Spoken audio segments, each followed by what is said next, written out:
Bismillahirrahmanirrahim. Membaca literal dan pemahaman. Membaca literal adalah mengartikan kata per kata sehingga kita dapat menafsirkan sesuatu dari apa yang telah kita baca. Kemudian, pemahaman adalah memahami isi dari teks sehingga kita dapat mengetahui sesuatu atau informasi dari apa yang telah kita baca.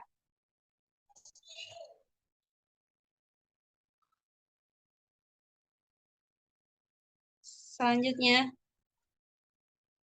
nah, mengapa penting? Yang pertama adalah kita dapat pengetahuan yang mendalam, yang memungkinkan pemahaman yang mendalam tentang informasi apa yang telah kita sudah dapatkan. Yang kedua adalah keterampilan analisis. Jadi, dalam keterampilan analisis ini membantu kita untuk mengembangkan keterampilan analitis dan kritis dalam berpikir. Yang ketiga adalah komunikasi efektif. Jadi, dalam komunikasi efektif ini membantu kita dalam berkomunikasi dengan lebih efektif sehingga teman bicara kita dapat memahami apa.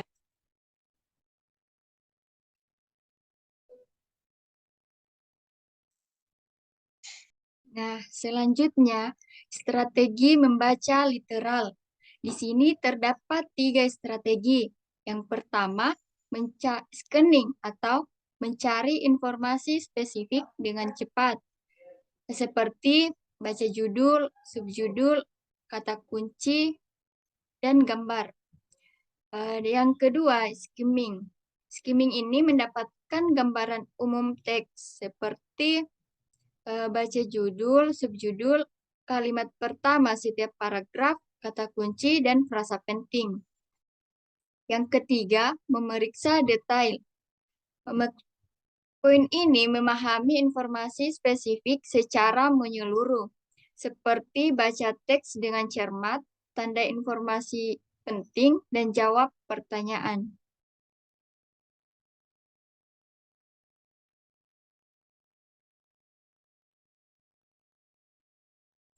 Selanjutnya, teknik membaca pemahaman. Di sini terdapat 3 metode teknik, yaitu pertama metode ISKI 3R. Teknik ini membantu memahami teks dengan langkah survei, seperti membaca pertanyaan, review, dan rate. Yang kedua, konsep mind mapping, di mana konsep ini memetakan ide-ide utama dan menghubungkannya dengan konsep lain. Dan yang ketiga, praktek responsif. Praktek ini seperti menjawab pertanyaan, menulis ringkasan, dan mendiskusikan isi teks, dan serta membantu memperkuat pemahaman. Teknik ini membuat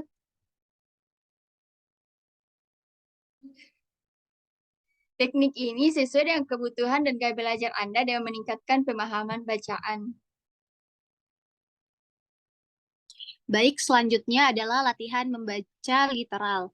Nah, yang pertama itu ada membaca kelompok. Ini adalah bergabung dalam sesi membaca kelompok. Jadi membaca kelompok ini atau membaca cepat melibatkan melihat sejumlah teks secara keseluruhan dengan cepat untuk mendapatkan gambaran umum tentang topik, struktur, informasi.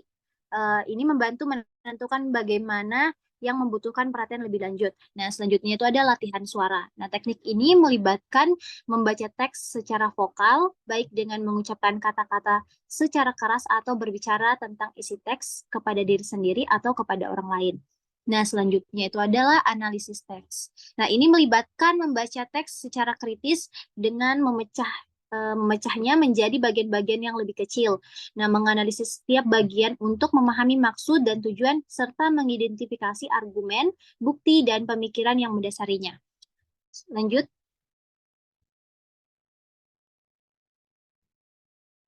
Oke, Selanjutnya itu ada latihan membaca pemahaman. Jadi latihan membaca pemahaman adalah strategi penting untuk meningkatkan pemahaman bacaan. Nah, berikut ini adalah latihan membaca pemahaman, yaitu yang pertama uji pemahaman. Jadi setelah membaca sebuah teks, uji pemahaman dengan pernyataan-pernyataan yang relevan tentang materi tersebut.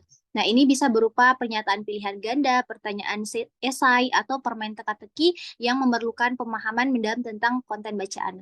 Selanjutnya itu adalah menulis ringkasan. Setelah membaca sebuah teks, buat ringkasan singkat tentang inti dari materi tersebut. Fokuslah pada poin-poin kunci dan hubungkan antara ide-ide utamanya. Nah, selanjutnya itu adalah debat literasi. Nah, ini debat literasi adalah mendiskusikan atau mendebatkan isu-isu yang terkait dengan teks yang dibaca dengan orang lain. Berbagi dan mempertimbangkan sudut pandang yang berbeda untuk membantu memperdalam pemahaman tentang topik tersebut. Oke, selanjutnya.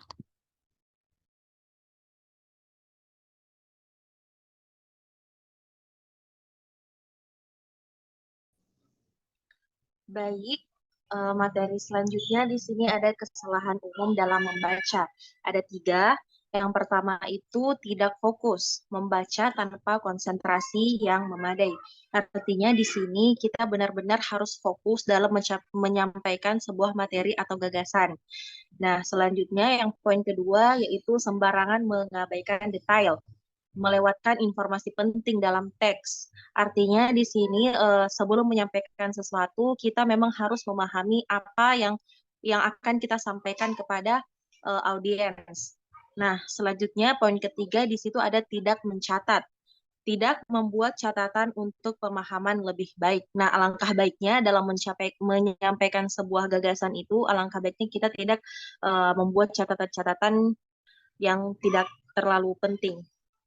Ini ada tips untuk meningkatkan membaca.